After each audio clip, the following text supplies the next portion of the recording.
Ok, donc dans cette vidéo, on va voir comment faire le posage de notre pièce. Donc, pour faire le posage, on clique ici. Ça se peut que vous m'entendiez dire setup de temps en temps. Ça se trouve être le terme anglophone là, de posage, là. Euh, Ça m'arrive d'alterner entre les deux sans m'en rendre compte. Vous pouvez, une fois que vous avez cliqué sur posage, définir le brut, donc la pièce de bois dans laquelle on va venir usiner cette pièce-ci, et le positionnement de l'origine. À titre de rappel, le positionnement d'origine, c'est quand même assez critique. C'est un point de repère pour vous et pour la machine. Donc, le positionnement de l'origine vous permet là, de vous assurer que votre pièce va être usinée à la bonne place, grosso modo. Euh, donc, la CNC, ses axes, en fait, sont positionnés euh, de manière à ce que l'axe des Y plus soit où est-ce que celui des X se trouve en ce moment, donc par là, on va dire de la gauche vers la droite. Euh, L'axe des X, lui, va être, disons, là, du fond vers l'avant, et l'axe des Z, du haut vers le, en fait, du bas vers le haut, là, comme ça, en plus. Donc actuellement, nos axes d'origine sont vraiment pas bien placés. On va commencer par régler ce problème-là.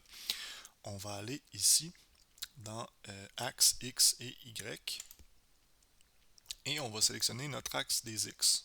Donc celui-là ici. Donc vous voyez, l'axe des X c'est réglé, le Y et le Z ne sont pas encore bien placés. On va cliquer sur axe Y et on va aller chercher cet axe-là ici. Donc là, vous voyez, mon X pointe vers l'avant, donc ça va bien. Mon Y pointe vers le haut, ça c'est bon aussi. Et mon Z, pardon, et mon Y pointe vers la droite. Donc, ça se trouve à être le bon système d'axe pour cette fraiseuse-là. Ensuite de ça, le point d'origine, actuellement, il est mal placé. Donc, sur le centre de la pièce comme ça, c'est dur de se repérer. Je vous suggère fortement d'utiliser le coin inférieur gauche de la pièce pour venir vous calibrer. Ça va être plus facile sur cette machine-là. Puis, je vous dirais, là, vous êtes sûr là, de ne pas avoir de difficultés de calibration. Essayez de trouver le centre avec les outils dont on dispose actuellement là, sur cette CNC-là.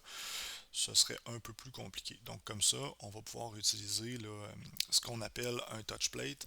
Donc, une plaque qui fait passer un courant électrique entre le couteau et la plaque. Donc, quand le couteau touche à la plaque, euh, il va pouvoir venir le déterminer où est-ce que son zéro se trouve. Donc, on va venir palper le côté ici pour déterminer notre zéro en Y, le côté ici pour déterminer notre zéro pièce en X, et finalement, on va faire descendre le couteau sur la plaque en la laissant sur le plateau, qui se trouve à être la même surface sur laquelle repose notre pièce, pour venir déterminer notre zéro en Z.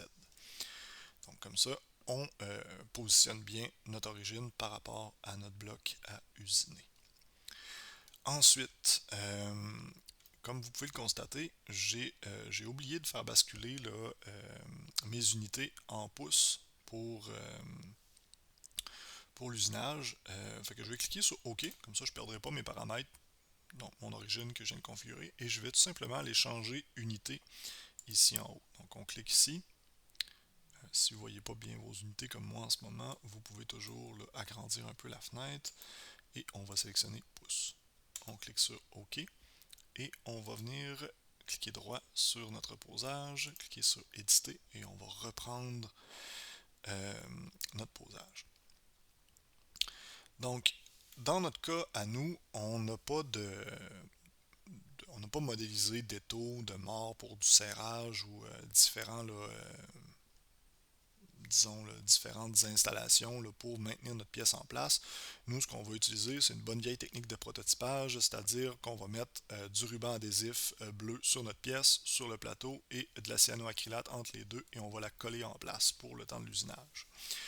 Euh, Ça fonctionne quand même assez bien dans du bois pour des petites pièces là, ou quelque chose là, qui ne sera pas produit là, en série, par exemple. Donc, vous voyez ici à bridage, on pourrait venir sélectionner là, différents morts ou en fait un étau par exemple, ou des serres pour venir maintenir notre pièce en place et dire à notre CNC, passe pas par là avec ton couteau, tu vas usiner mon système de serrage. Donc ça se trouve être ça ici, le bridage.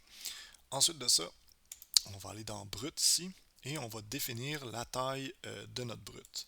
Donc on va cliquer sur mode, on va y aller boîte à taille fixe. Je vous invite à utiliser ce mode-là là, pour la vaste majorité des cas. L'idée c'est que votre brut a une dimension et c'est intéressant de la connaître. Hein.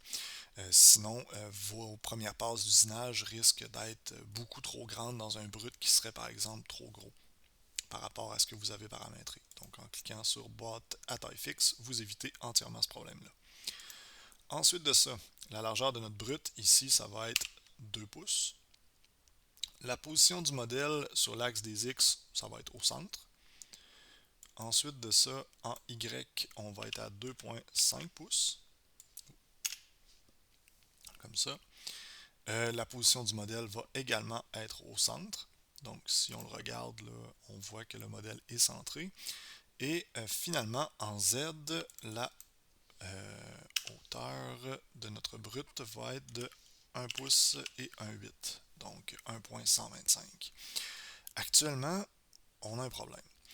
Notre pièce flotte dans notre brut. On ne veut pas ça. On veut pouvoir usiner là, notre pièce, mais à partir de la base ici. Donc pour résoudre ce problème-là, on va changer la position du modèle, puis on va lui dire à partir du dessous, donc le décalage à partir du dessous du brut est de 0. Donc on vient coller notre pièce comme ça sur le fond du brut. Donc dans la mesure où est-ce que notre 0 pièce est ici, si on ne faisait pas ça, on devrait venir réusiner le dessous ensuite dans un autre montage pour avoir les bonnes dimensions. Donc c'est intéressant de faire attention là, à ce petit détail-là. Ça peut faire toute la différence sur une pièce qui correspond à votre intention de création ou pas. On clique sur OK une fois que c'est fait et notre posage est terminé. On va pouvoir passer aux étapes suivantes.